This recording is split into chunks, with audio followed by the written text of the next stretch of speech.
Aujourd'hui la team, on va parler d'une nouvelle qui a vraiment choqué beaucoup de monde, et franchement, c'est une histoire assez lourde.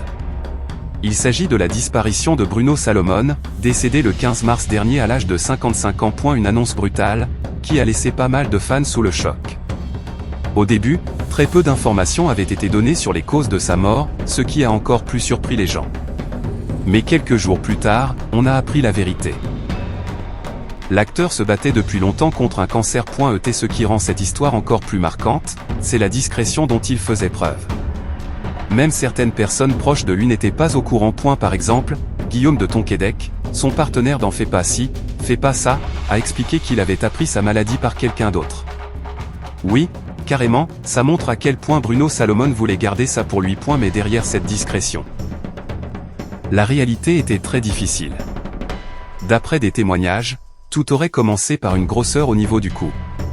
Un détail qui peut sembler anodin au début, mais qui cachait en réalité quelque chose de beaucoup plus grave. Quand le diagnostic est tombé, il était déjà trop tard.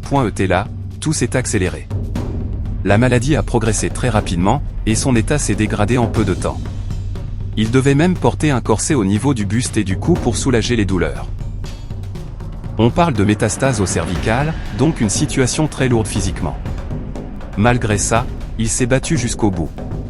Vraiment. Mais selon un proche, les derniers mois ont été extrêmement compliqués. Entre la fatigue, la douleur et la pression, c'était devenu très difficile à supporter au quotidien.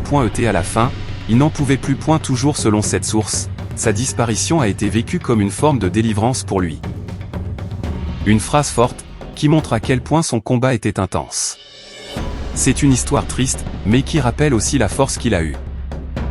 Jusqu'au bout. Concernant ses obsèques, elles sont prévues le 23 mars à Joinville-le-Pont, dans le Val-de-Marne. Un lieu important, puisqu'il y vivait depuis plusieurs années. Les funérailles seront ouvertes au public, donc tous ceux qui souhaitent lui rendre un dernier hommage pourront le faire. Une messe est prévue à 10 h à l'église Sainte-Anne de Pollengy, avant que le cortège se dirige vers le cimetière. Un dernier moment pour dire au revoir à un acteur qui a marqué beaucoup de monde. Voilà les amis, c'était Actus sans filtre. Si cette vidéo t'a plu, clique sur j'aime, abonne-toi et active la cloche pour ne rien louper des prochaines actus qui font du bruit. Laisse ton avis en commentaire, on veut savoir ce que tu en penses.